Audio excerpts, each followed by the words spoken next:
भोलेनाथ। बाबा भोलेनाथ को प्रसन्न करने के लिए आप भी सोमवार का व्रत कर रहे हैं तो शिव व्रत कथा को पढ़कर या सुनकर इस उपवास को पूर्ण करें। सोमवार व्रत की विधि। नारद पुराण के अनुसार सोमवार व्रत में व्यक्ति को प्रातः स्नान करके शिव जी को जल और बेलपत्र चढ़ाना चाहिए तथा शिव गौरी की पूजा करनी चाहिए।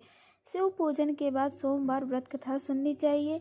इसके बाद केवल एक समय ही भोजन करना चाहिए। साधारण रूप से सोमवार का व्रत दिन के तीसरे पहर तक होता है, मतलब शाम तक रखा जाता है। सोमवार व्रत 3 प्रकार का होता है: प्रति सोमवार व्रत, सोम प्रदोष व्रत और 16 सोमवार का व्रत। इन सभी व्रतों के लिए एक ही विधि होती है। व्रत कथा। एक समय की बात है, किसी नगर में एक साहूकार रहता था। उसके घर में धन की कोई कमी नहीं थी, लेकिन उसकी कोई संतान नहीं थी। इस कारण वह बहुत दुखी था। पुत्र प्राप्ति के लिए वह प्रत्येक सोमवार व्रत रखता था और पूरी श्रद्धा के साथ शिव मंदिर जाकर भगवान शिव और पार्वती की पूजा करता था। उसकी भक्ति देखकर एक दिन माँ पार्वती प्रसन्न हो गई और भगवान शिव से उस साहूकार की मनोकामना पूर्ण करने का आग्रह किया। पार्वती जी की इच्छा सुनकर भगवान शिव ने कहा कि हे पार्वती, इस संसार में हर प्राणी को उसके कर्मों का फल मिलता है और जिसके भाग में जो हो उसे भोगना ही पड़ता है। लेकिन पार्वती जी ने साहूकार की भक्ति का मान रखने के लिए उसकी मनोकामना पूर्ण करने की इच्छा जताई। माता पार्वती के आग्रह पर शिव जी ने साहूकार को पुत्र प्राप्ति का वरदान तो दिया, लेकिन साथ ही यह भी कहा कि उसके बालक की आयु केवल 12 वर्ष होगी। माता पार्वती और भगवान शिव की बातचीत को साहूकार सुन रहा था। उसे ना तो इस बात की खुशी थी और ना ही दुख।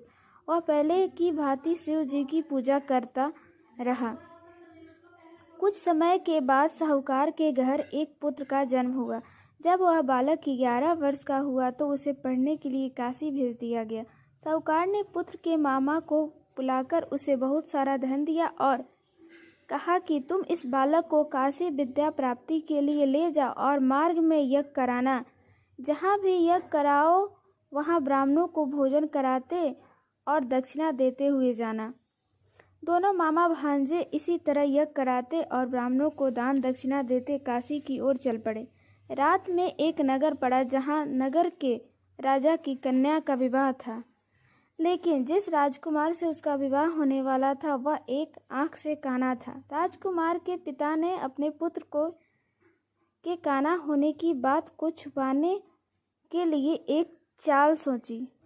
साहूकार के पुत्र को देखकर उसके मन में एक विचार आया। उसने सोचा, क्यों ना इस लड़के को दूल्हा बनाकर राजकुमारी से विवाह करा दूं। विवाह के बाद इसको धन देकर विदा कर दूंगा और राजकुमारी को अपने नगर ले जाऊंगा।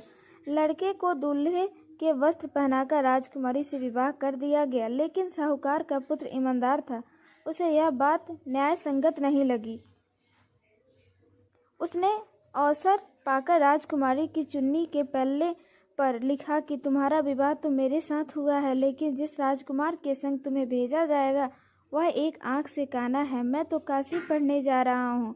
जब राजकुमारी ने चुन्नी पर लिखी बातें पढ़ी तो उसने अपने माता पिता को यह बात बताई। राजा ने अपनी पुत्री को विदा नहीं किया, जिससे बारात वापस चली गई। दूसरी ओर साहूकार का लड़का और उसका मामा काशी पहुंचे और वहां जाकर उन्होंने यज्ञ किया। जिस दिन लड़के की आयु 12 वर्ष की हुई उसी दिन यज्ञ रखा गया। लड़के ने अपने मामा से कहा कि मेरी तबीयत कुछ ठीक नहीं है। मामा ने कहा कि तुम अंदर जाकर सो जाओ। शिव जी के वरदान अनुसार कुछ ही देर में उस बालक के प्राण निकल गए। मृत भांजे को देख उसके मामा ने विलाप शुरू किया। संयोगवश उसी समय शिव जी और माता पार्वती उधर से जा रहे थे। पार्वती ने भगवान से कहा, स्वामी, मुझे इसके रोने के स्वर सहन नहीं हो रहा। आप इस व्यक्ति के कष्ट को अवश्य दूर करें। जब शिव जी मृत बालक के समीप गए तो वह बोले कि यह उसी साहूकार का पुत्र है जिसे मैंने 12 वर्ष की आयु का वरदान दिया। अब इसकी आयु पूरी हो चुकी है। लेकिन मातृभाव से विभोर माता पार्वती ने कहा कि हे महादेव, आप इस बालक को और आयु देने की कृपा करें, अन्यथा इसके वियोग में इसके माता पिता भी तड़प तड़प कर मर जाएंगे। माता पार्वती के आग्रह पर भगवान शिव ने उस लड़के को जीवित होने का वरदान दिया।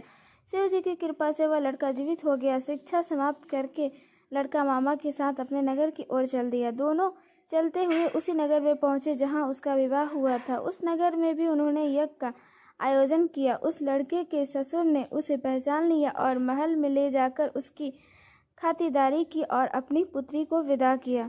इधर साहूकार और उसकी पत्नी भूखे प्यासे रहकर बेटी की प्रतीक्षा कर रहे थे। उन्होंने प्रण रखा था कि यदि उन्हें अपने बेटे की मृत्यु का समाचार मिला तो वह भी प्राण त्याग देंगे, परंतु अपने बेटे के जीवित होने का समाचार पाकर वह बेहद प्रसन्न हुए। उसी रात भगवान शिव ने व्यापारी के स्वप्न में आकर कहा, हे श्रेष्ठी, मैंने तेरे सोमवार के व्रत करने और व्रत कथा सुनने से प्रसन्न होकर तेरे पुत्र को लंबी आयु प्रदान की है। इसी प्रकार जो कोई सोमवार व्रत करता है या कथा सुनता है, पढ़ता है, उसके सभी दुख दूर होते हैं और समस्त मनोकामनाएं पूर्ण होती है।